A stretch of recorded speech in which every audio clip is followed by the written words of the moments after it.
You're listening to Women's Media Center Live with Robin Morgan.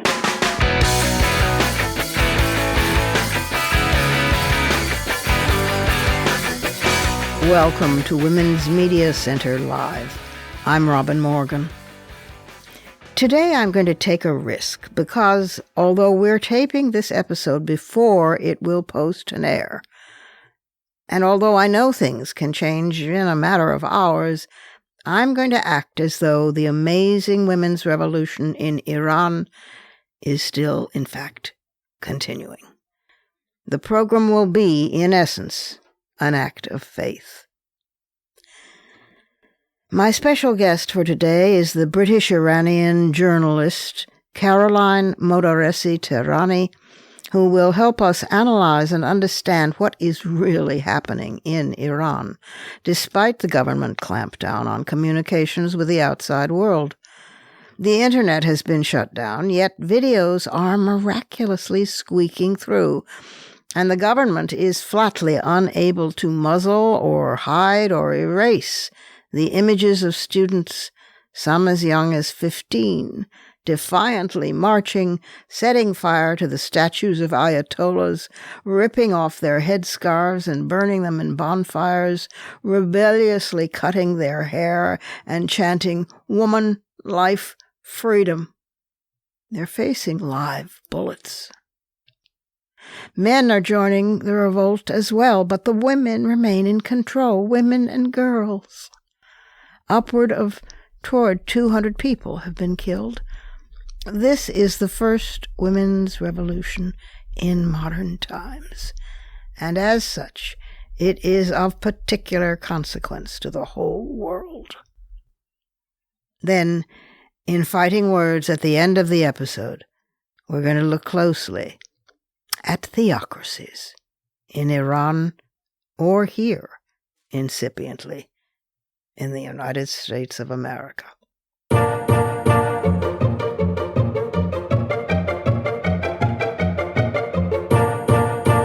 What is inside the headlines of the first women's revolution in modern times?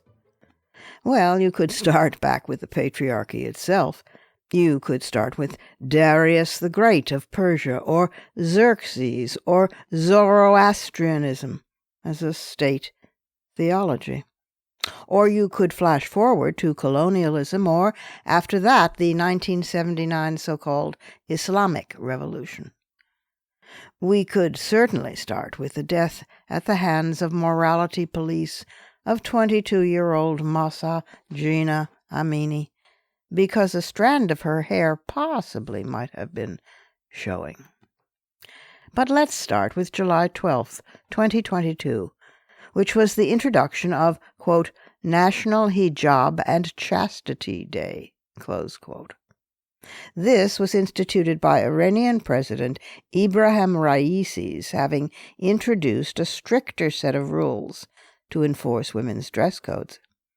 Government officials, it was announced, would begin using facial recognition technologies on public transport in order to identify violators.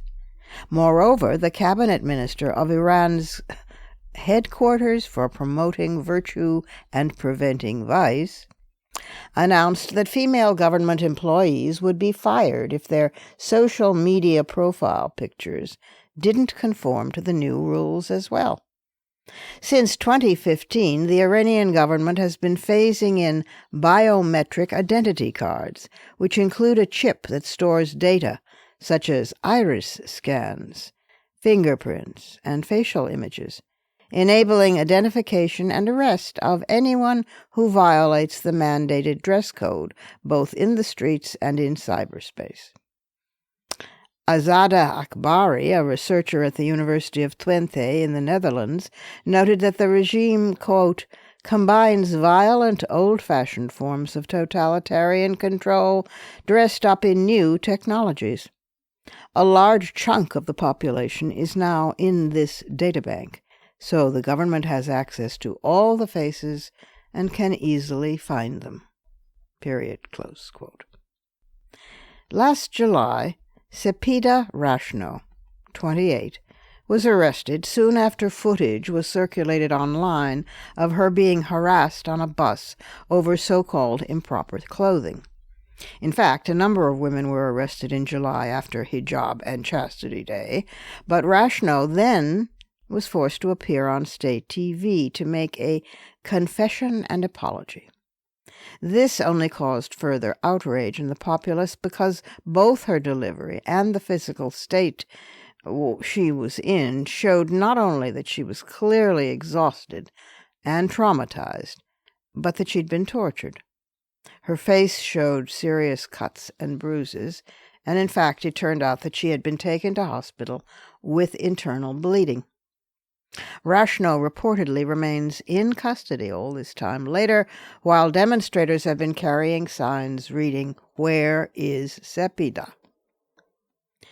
Iranian women have been required to wear the hijab in public since the Islamic Revolution in 1979. But this new president, Raisi, toughened the dress code along with other new restrictions. For example, 3 women were arrested for dancing in public and sentenced to a year in prison and 91 lashes. 33 hairdressing salons were shut down. 1,700 people were summoned to law enforcement centers for issues related to the hijab. Economic crises following on sanctions by the United States, plus waves of protests against crippling inflation, made for a diversionary tactic that was attractive, and so Raisi, much more of a hardliner than his predecessor, Rouhani, had been, intensified the program of Islamization for the entire nation, and the women's movement posed a convenient threat to national security because it represented a breakdown in social norms penetrating society. For instance, Masih Alinejad, a journalist and dissident who described the arrests as acts of terror, had spearheaded the White Wednesday movement, which began in 2014 and encouraged women to wear white and to discard their headscarves. She was the target of a kidnap attempt in 2021, and just last month a man with a rifle was arrested outside her house in New York. The introduction of a population bill in November 2021, which restricts access to abortion and contraception, both, in an attempt to increase Iran's falling birth rate, that is part of a political process aiming to put women back in the home. Forced confessions have also been on the rise in Iran. All of this, plus the chronic, severe, ongoing oppression of the Kurdish population and the pervasive repression of the young, who are Iran's future, after all, finally boiled over. And so today we see burning police stations, burning fire engines, burning bus stops, student groups occupying more than 110 educational centers, a nationwide strike at universities and institutes of higher education, uproars at Tehran University, Tabriz University, and Sharif University campuses, swarmed by hundreds of anti-riot police arresting and detaining protesters.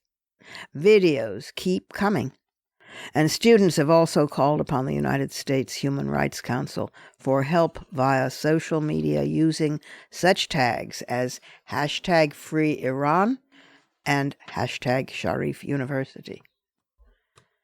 By 1 week ago, at the 3-week landmark, at least 1,200 people had been arrested, including 29 journalists, 20 activists, and 19 teachers, and those are according to government arrest reports.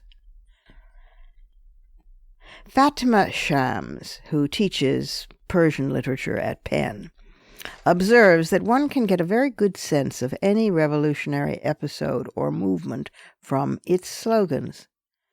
The central slogan of this one is Women, Life, Freedom. She compares that with one of the main slogans of the 1979 revolutionary movement, which was Bread, Work, Freedom. By the way, this revolution, unlike that one, actually does cut across class lines, itself quite a phenomenon in a class society like Iran. Mahsa Amini herself was from a humble background and from a Kurdish border city. Not only middle and upper-class students are being arrested and shot at, oil workers and laborers and janitors are marching beside them. Shams, again, says that the core of this movement is the bodily autonomy of women and reclaiming that. The slogan, woman, life, freedom, comes from the Kurdish freedom movement and is a result of decades of grassroots efforts by Kurdish women in one of the most economically deprived regions of Iran. The leader of the Kurdish movement in 1998 gave a famous speech saying that women are the first captives in history, and until they are liberated, any emancipatory movement will be doomed to fail. So, yes, this is the continuation and accumulation of all the socio-political, gender, ethnic, religious grievances and sufferings of the past many years. But also, it relies on a much longer history. Today's revolution is leaderless. Shams points out that people in the streets aren't waiting for anyone to come and take the lead. They are the leaders. And that's a point of strength that this movement has not coalesced behind a leader or a political party. It has made it very difficult for the security forces and for the government to actually suppress this movement. They tried. They had mass arrests in the past few days of journalists and of people they thought could potentially be leaders. But the protests have not shut down. For example, Nilufar Hamedi, the photojournalist who first leaked news of Mahsa's death to the world via a photograph of her parents embracing outside her hospital room, she is an Iranian journalist specializing in women's rights who got away with hard-hitting stories for years until the day she took a photo of Amini's parents hugging each other in a Tehran hospital where their daughter was lying in a coma. The photo, which Hamedi posted on Twitter on September 16th, went viral, and Hamedi is in solitary confinement in the dreaded Iranian prison and is unreachable. All this is a long time coming. Since the victory of the Iranian Revolution, soon after Khomeini's arrival back from exile, the very first group of protesters who took to the streets were women, protesting the compulsory hijab. I remember those demonstrations and our support demonstrations here in New York. The chants were, quote, "At the dawn of freedom, we have no freedom," close quote. The protests were shut down. Shams says, nor should we forget that soon after the revolution, even many so-called liberal figures who later on became disillusioned by the revolutionary government were early on supporting the idea of the compulsory hijab, saying in effect, oh, let's not talk about a piece of fabric on women's heads. That's not the problem. It's only economics and ditching the Shah of Iran. Those are the problems. And then soon after that, the protests were shut down and women had to wear the hijab. And every political party that took power, including the reformists during the mid-1990s, Shams points out that none of them put fighting or abolishing the compulsory hijab as a priority in their agenda. Just a little piece of fabric. Nasrin Sotoudeh, the human rights lawyer who has represented many women who over the past 10 years have been summoned to court or sentenced for not observing compulsory hijab, said recently that, quote, "This movement is leadership and is only led by those women who are doing this one revolutionary act. And that act is not carrying a weapon. The only thing they're doing is harmlessly taking something off their heads and walking in the streets of Iran. The figure of this revolution is the body of these women. These unveiled women who are walking in the streets, harming no one. Their bodies have become the revolutionary figure of this movement. And this is unprecedented.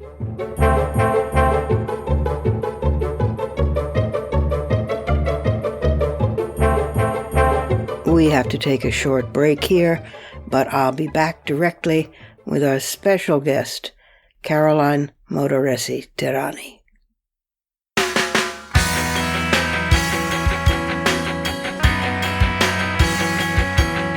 Subscribe to this program on your favorite podcast platform and leave us a review.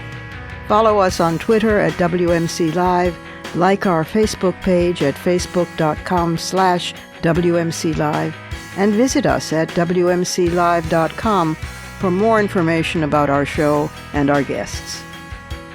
You're listening to Women's Media Center Live with Robin Morgan.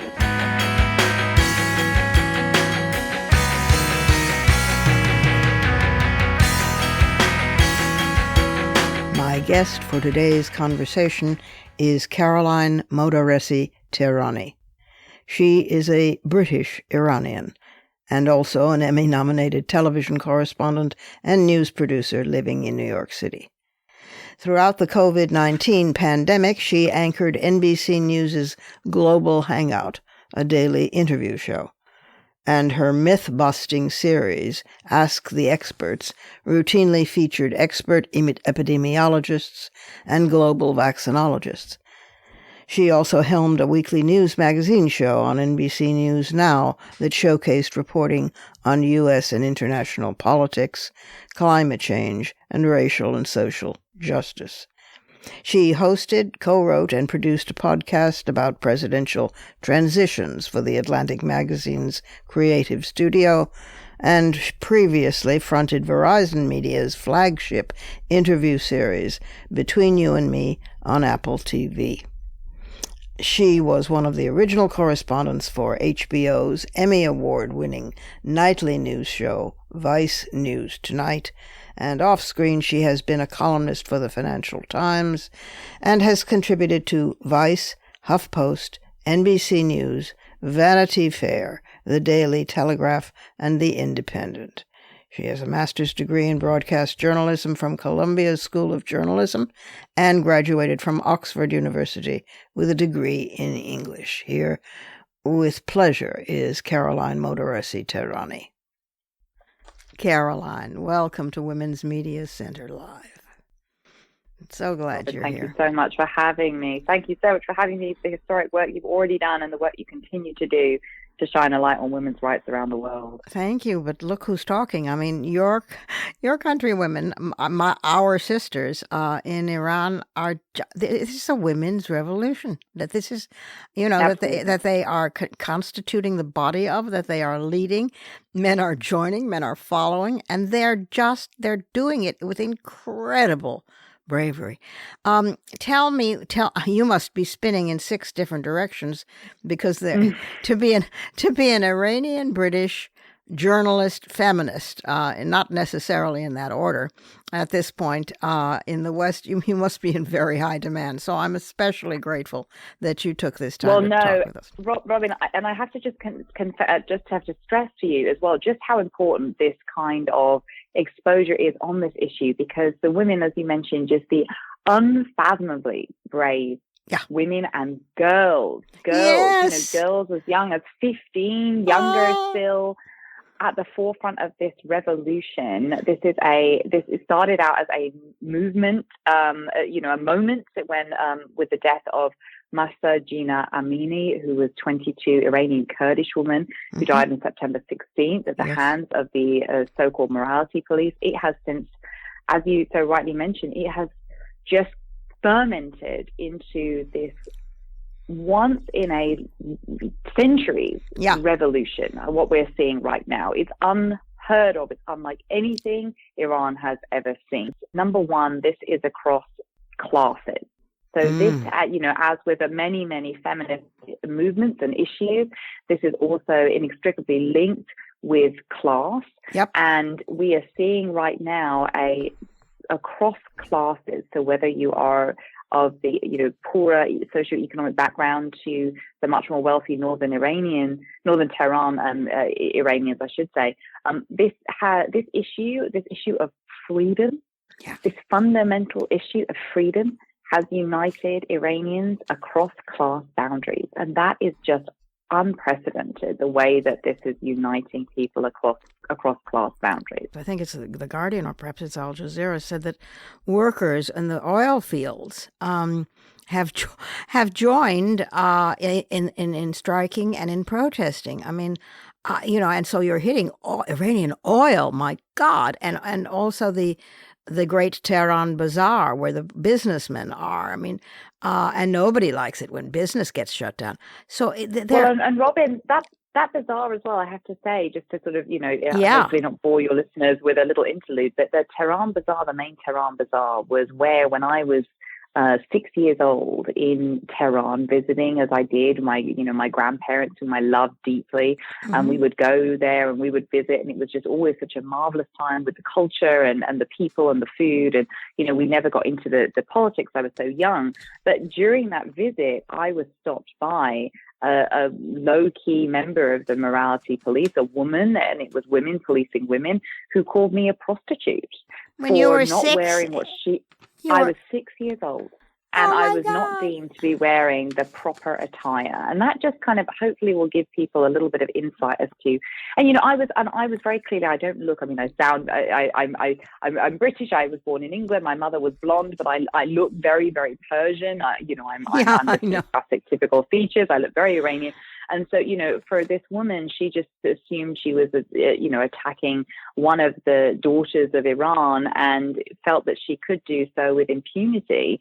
And it was a very, very jarring and harrowing experience. And that was such a small experience. That's what women undergo every day in Iran. It's not just about appearance. It's not just about what they're wearing, of course not. It goes into, as you have tirelessly fought for over and over the years, structural rights for women. At the moment, there's unequal marriage, divorce, child custody, inheritance. These are just tips of the iceberg of what the unequal balance in society for women in Iran. Yeah, exactly. It's just extraordinary. I mean, so when it burst, and I love the fact that you used, in fact, her Kurdish name, because she's, by law, you can only have a Persian or an Arabic name, but her real name was Jannah. But it goes into every facet of life. So the constraint, I was just so moved. I sit in front of my television and I weep to see them shaking their hair and dancing in public and then being shot at. But they are still coming back and shaking their hair and dancing in public. And they're chanting, oh my God, Caroline, they're chanting woman, life, freedom. I mean... And it's so powerful, Robin, and I have to say, you've been moved to tears. I've cried several times during the last 4 weeks. I know many Iranians inside the country, outside the country, have also been weeping, and it oscillates between being tears of absolute solidarity and awe of the women who are on the ground doing this vital work, putting their lives literally on the line, between themselves and the bullets. They have cell phones. The regime has guns. Yeah. I mean, that just, that is what these are peaceful protests that are being met with such vehemence and violence.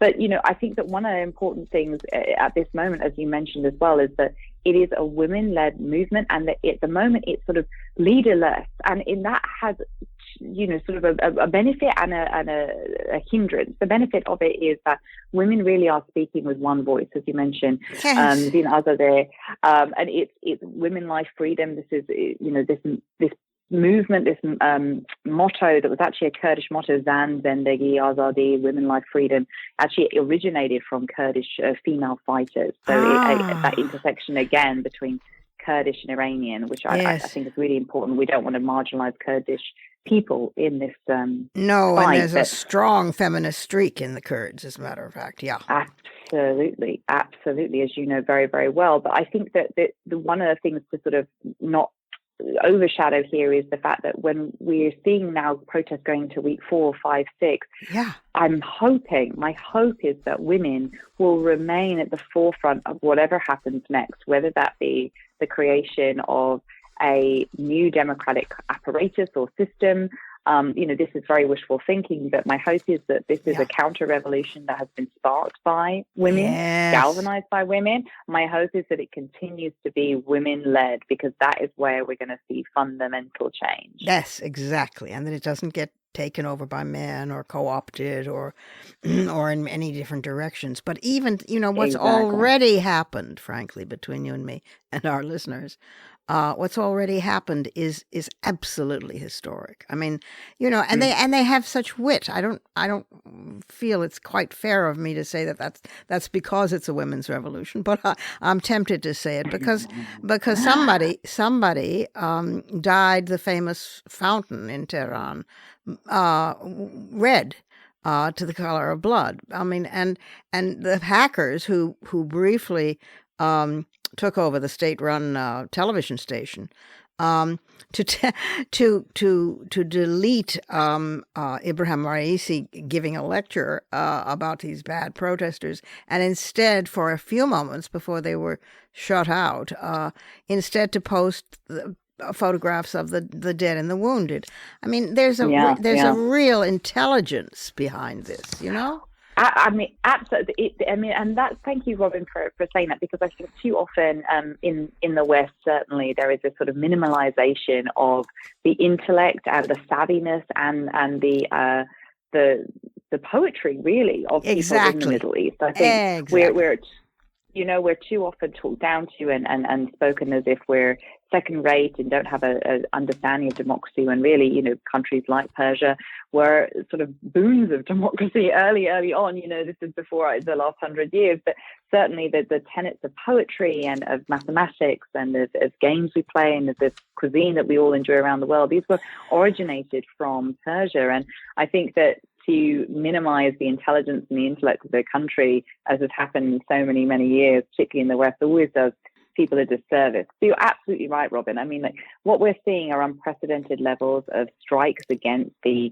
heart of the regime. And I hate to say government, because that implies legitimacy. This really isn't legitimate, because none of the elections in Iran are free and fair. No, all the candidates are handpicked by the supreme leader.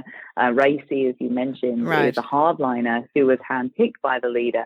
And really, and has done a number of things since getting into power, done a number of things to curtail women's rights even further. There was a population law that they introduced last year, and that further violated women's rights to sexual and reproductive health. It outlawed sterilization, it outlawed distribution of contraceptives in the public healthcare system.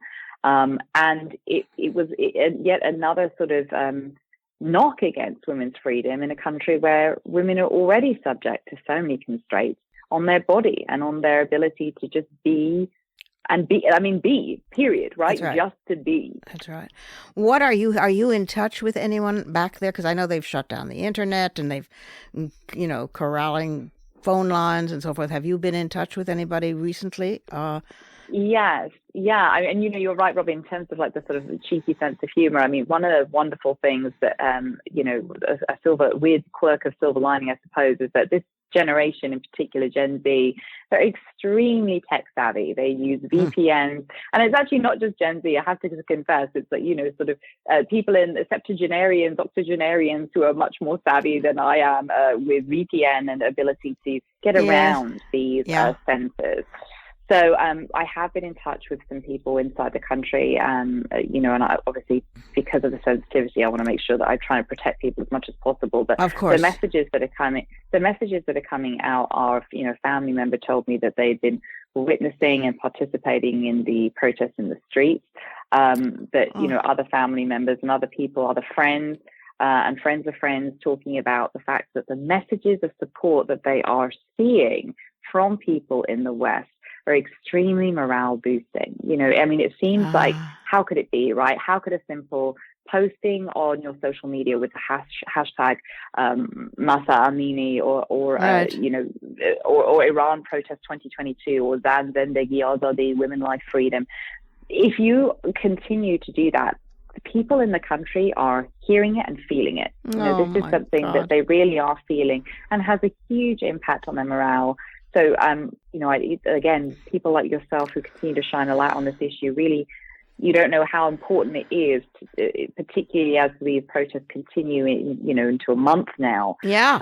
How important international support is. And it shows no sign of stopping. I mean, when I first heard the very first ekings of it, I sent out an emergency alert on social media and through this broadcast and so forth. But I said, because the internet has been shut down, what you can do is pressure your governments to pressure that government, because I didn't know what else we could do at this point. We weren't getting in and they weren't getting out, even with their highly sophisticated techniques and strategies, but that it is leaking in. You can't stop information. That's how foolish of them.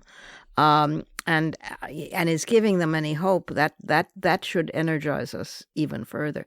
What do you think might happen, Caroline? I mean, oh gosh, I almost daren't speculate, Robert. I mean, it's of course tantalizing to speculate. It's tantalizing to speculate because we feel at this moment this sense, this sort of green shoot of freedom that we can see it, we're tending to it, we're hoping that we can help nurture it from afar.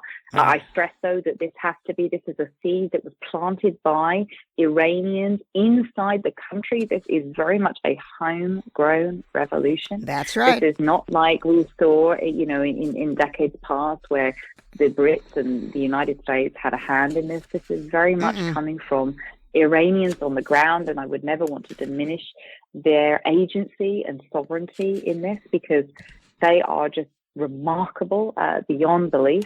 I hope that what happens is that we see a emancipation of the country from a theocracy that doesn't serve women or people. Hillary Clinton, that famous adage, women's rights are human rights are women's rights. If the women of the country are subjugated, the men of the country are also not thriving. Of course. Because this is a symbiotic process, as you know. So my hope is that we see an end to a theocratic regime. And I certainly don't want to imply as well that this is somehow tainted, that Islam is tainted in all of this. So this is very much about theocracy wanting to retain power. As we've seen, also beautifully, women who are wearing hijab are standing next to women who choose to tear it off.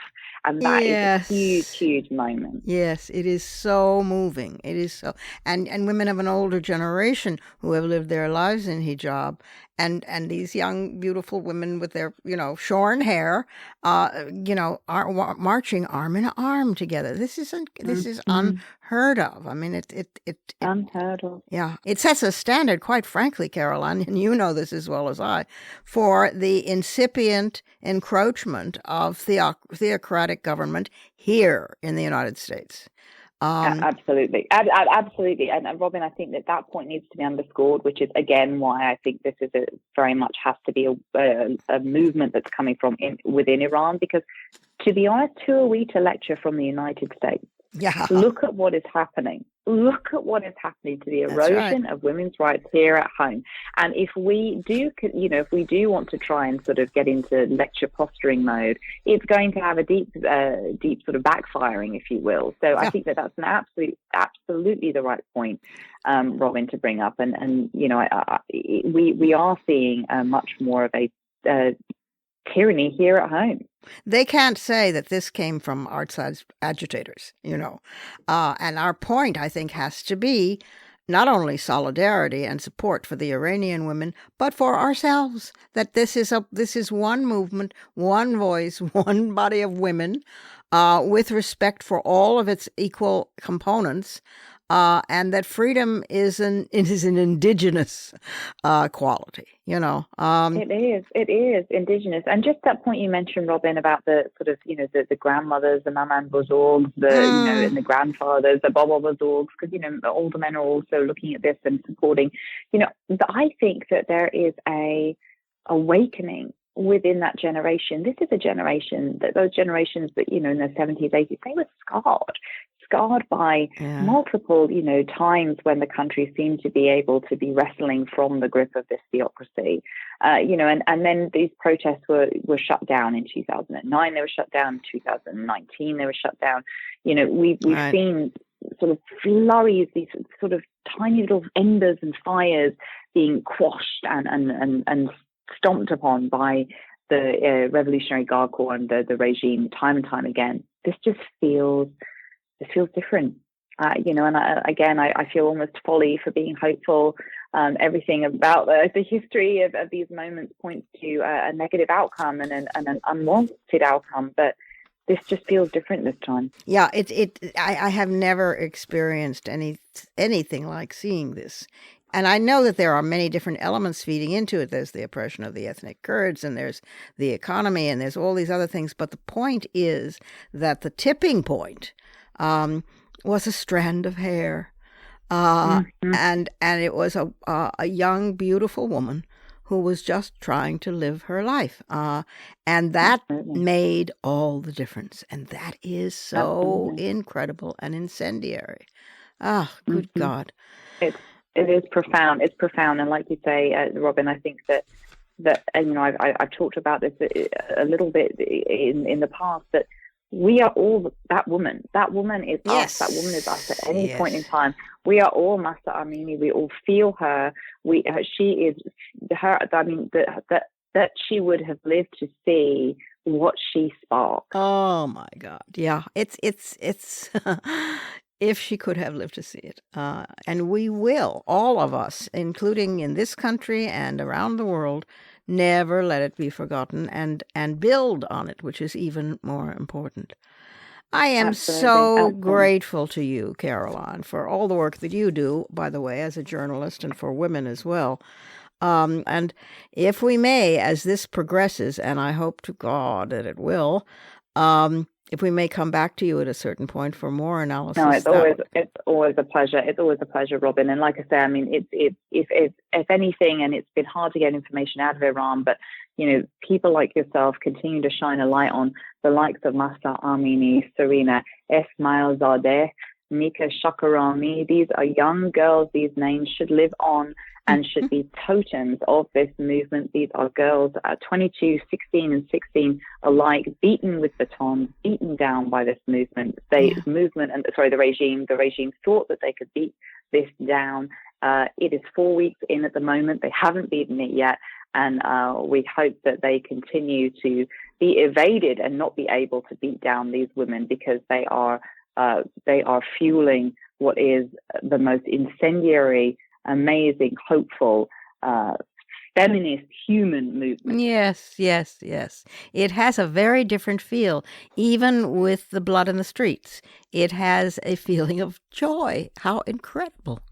It has a feeling, because there is the taste and the air of real freedom. And I mean, I remember one video of a young girl twirling in the street with her hair flying and her headscarf in her hand, not on her head, and laughing. And that's what it's about. There's a Zulu saying from Southern Africa, from South Africa, that speaks for all women everywhere, which is simply, now you have touched women. Now you have touched rock. Now you will be destroyed. And I've often... I want to broadcast that to all of our Iranian sisters, Robin. I mean, just as always, you just do so much tireless work to support women all over the world. Thank you so much for having me on, and I'd be happy to come back anytime, and hopefully with more positive news as this movement You we are hope, progresses. You are always, always welcome here. Let us know if there's anything we should do more or special or focus us or, lead us. Because meanwhile, we're organizing. Bless you and thank you so much, Caroline. Thank you. Thank you, Robin. It's such a pleasure. Thank you. Take care. It's time for our final break, but I'll return directly with some fighting words.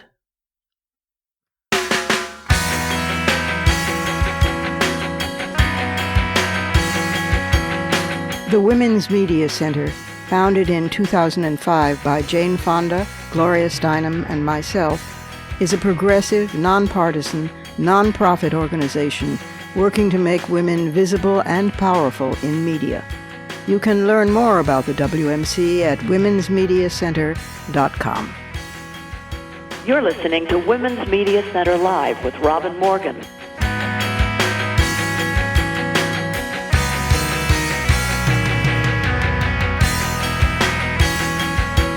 Theocracy. That's a fighting word.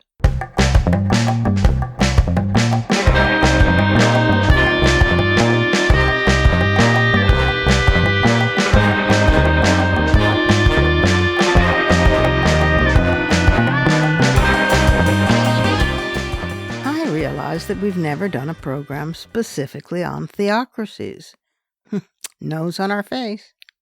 Maybe so much so that we had thought it wasn't worthy of serious analysis, that it was so infantile in its thinking, so inept in its imagination, so fearful in its emotions, and so bereft of sanity, clarity, or even the mere powers of observation as to being beneath our attention. But you can always count on a place like Iran to heave it back up into consciousness. The Oxford English Dictionary's definition of theocracy is a form of government in which one or more deities are recognized as supreme ruling authorities, giving divine guidance to human intermediaries who manage the day-to-day affairs of the government. In a pure theocracy, the civil leader is believed to have a personal connection with the deity or the deities of that civilization's religion, such as Muhammad's leadership of the early Muslims or Moses of the Israelites. And in an ecclesiocracy, the religious leaders assume a leading role in the state, but do not claim that they are instruments of divine revelation. A related phenomenon is a secular government coexisting with a state religion or delegating some aspects of civil law to religious communities. For example, in Israel, marriage is governed by officially recognized religious bodies who each provide marriage services for their respected adherents, yet no form of civil marriage, free of all religion, exists, nor marriage by non-recognized minority religions. The same is true for divorce, child custody law, and matters pertaining specifically to the status of women. Personally, I call that being in the theocracy family. The term was initially coined by Flavius Josephus in the 1st century CE to describe the government of the Jews. Josephus argued that while humanity had developed many forms of rule, most could be subsumed under the following three types: monarchy, oligarchy, and democracy. But according to Josephus, the government of the Jews was unique. Josephus offered the term theocracy to describe this polity in which God was sovereign and his word was law. His definition was widely accepted until the Enlightenment era, when the term took on negative connotations.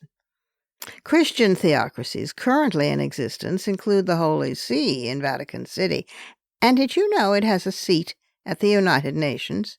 It does. It has non-consultative status, or no vote, but priests do scuttle through the halls, lobbying, wielding influence in crucial language for the drafting of documents, and exerting considerable political power. It's outrageous. Another current theocracy, going strong for over 1,800 years, is the monastic community of Mount Athos. a peninsula in Greece, which is an Eastern Orthodox autonomous area consisting of 20 monasteries under the direct jurisdiction of the Primate of Constantinople. It is specifically exempt from the free movement of people and goods required by Greece as membership in the European Union, and entrance is permitted only with expressed permission of the monks, and the number of daily visitors is restricted, with all visitors required to obtain an entrance permit. And, wait for it, only men are permitted to visit.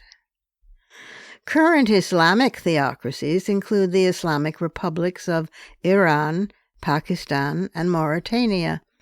Although being called Islamic Republic means different things to different nations. Some see it as a caliphate, and some see it as a form of secular nationalism, although that's a stretch. Usually, the penal code of the state is required to be compatible with some or all of the laws of the Sharia, and furthermore, the state may not be a monarchy. But many Middle Eastern states, like the United Arab Emirates and Saudi Arabia and Qatar, for example, are clearly monarchies and clearly anomalies. Then there's Afghanistan, remodeled as an Islamic emirate, where the Taliban, which means literally religious scholars, are in complete control, with tribal khans and warlords ruling over towns and villages and rural areas. Pork and alcohol are forbidden, as well as music, television, film, and most forms of art. Movie theaters have been converted to mosques. Portraiture is forbidden because it's idolatry. Girls are not allowed to attend schools or universities, and women are forbidden to work outside their home unless accompanied by male relatives. Punishment for such offenses can range from lashes in public to prison to outright execution, sometimes by stoning. Prayer is compulsory, and thieves are punished by amputation. Shall I go on? Well, there's Saudi Arabia, an Islamic theocracy where religious minorities have no rights to practice their religions openly, and conversion from Islam to another religion is punishable by death because it's considered apostasy. Men can divorce and have multiple wives. Women, The current alternative seems to be the murderous young Crown Prince Mohammed bin Salman, who actually did let women drive. Gasp! After they had been fired, imprisoned, and jailed for protesting the lack of driving rights for 40 years. Saudi Arabia also religiously observes male guardian laws, meaning that women cannot go to school, seek or hold employment, travel, or take legal action without the permission of a male relative, even if the only one available is a 5-year-old little boy. Then there's the Central Tibetan Administration, and I do wonder why. Despite his governing from exile and his popularity as a world guru of peace, the current Dalai Lama continues the tradition of being a religious hierarch himself, and does so while giggling cheerfully. He did, to his credit, in 2011 suggest that the Parliament of the Central Tibetan Administration begin considering a proposal to remove his role as head of state in favor of an elected leader.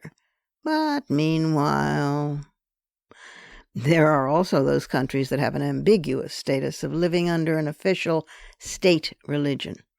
The cultish adoration evoked by the dear leader in North Korea certainly comes to mind, as do those aptly termed failed states, with temporary terrorizing dictators who adopt divine poses before they crash and burn.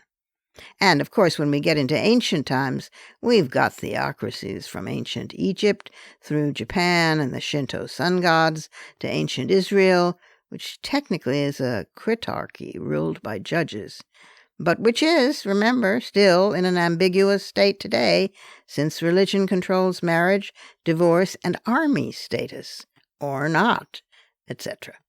And from China to Rome, from ancient Sumer to contemporary Deseret and the Church of Jesus Christ and the Latter-day Saints. Theocracy reliably surfaces in different forms when people are scared, when there are major changes sweeping the world, like those happening today in science and technology, and also like those that demand payment due for the profligacy with which we have treated the planet in past years. Terrified, people scurry in search of something all-powerful to which they can appeal, and then they fill the silence that answers them with fantasies. Interestingly, however, you can trace constant threads running through theocracies: power, control, and the absence of women. The women are either strictly controlled or simply excluded, as in the Vatican, or strictly barred from the premises, as in Mount Athos. But whether through suppression or exclusion, theocracies are not friendly places for women, or for men, really, or children, or other living things. Our own flirtation with American theocracy today would do well to study the reactions going on in Iran. After all, you can change the gods, since it's not really about them. It's about power and control, and it starts with women. Extremist experts say, post-insurrection, that they've tracked the emergence of a revolutionary Christian framework among communities that have lost faith in the government. Well, that's also not new. Christian nationalism has a deep history in America's racist right wing. Its activism goes back to the roots of the Ku Klux Klan, who promoted themselves as Christian white patriots, claiming proud credit for the more than 4,000 documented lynchings, mostly of black men, in the century after the Civil War. The all-male, of course, Proud Boys also promote themselves as pious patriots. As only one example, they trampled and burned Black Lives Matter banners at Washington churches a year ago, and then they were spotted praying together the morning of the insurrection. Proud Boys members knelt as another member prayed into a bullhorn, warning that far-left activists in a loosely knit group known as Antifa were coming for their children, their freedom, their culture, their country, and their Constitution. God will watch over us as we become proud, the man said. The gathered Proud Boys members joined him in shouting, "We love you, God," to the sky. These are the same guys who, in their initiation ceremony, pledged that they would only masturbate once a month to save their precious bodily fluids and build their testosterone. This is not as amusing as it might seem. Along with their piety and their patriotism goes their fear about their masculinity. Gavin McInnes, founder of the Proud Boys, says repeatedly that women's role is in the home as traditional housewives and mothers, and that there is a war on masculinity waged by women. He adds that many Proud Boys have been raised by single mothers without a male figure in their lives. A researcher who studied 43 of his videos that drew more than 1 million views each on YouTube found that only 3 had to do with race, but 26 of the videos concerned women or feminism. One entitled, "Single Moms, Stop Talking About How Brave and Cool You Are," drew 2.1 million views.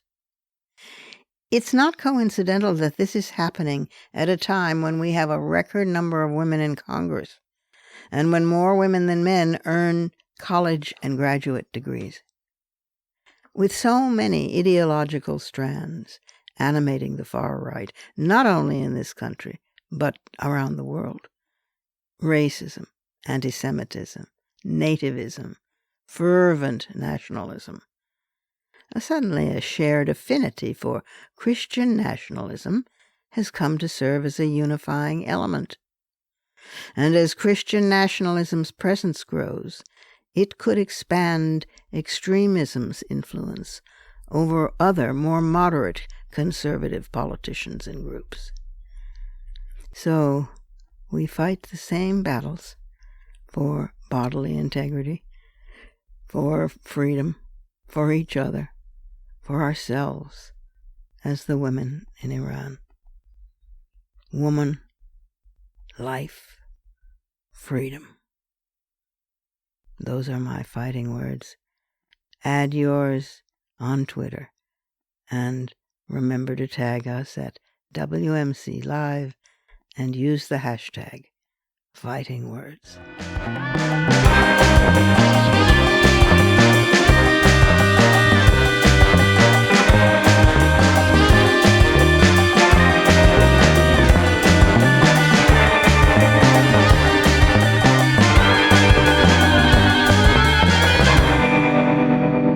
And that's our show for this week. You can follow me on Twitter, Facebook, and now Instagram at @TheRobinMorgan, and you can check out my blog at robinmorgan.net and find my latest book of poems, Dark Matter, and my brand new novel, Parallax, wherever books are sold. Opinions expressed on this program do not necessarily represent the Women's Media Center. Here's the family for Women's Media Center Live. Executive producer as well as founding and sustaining sponsor Regina K. Scully, WMC president and co-executive producer of this program, Julie Burton. I'm Robin Morgan, your producer and host. Thank you for being with us. Join us again next time on Women's Media Center Live.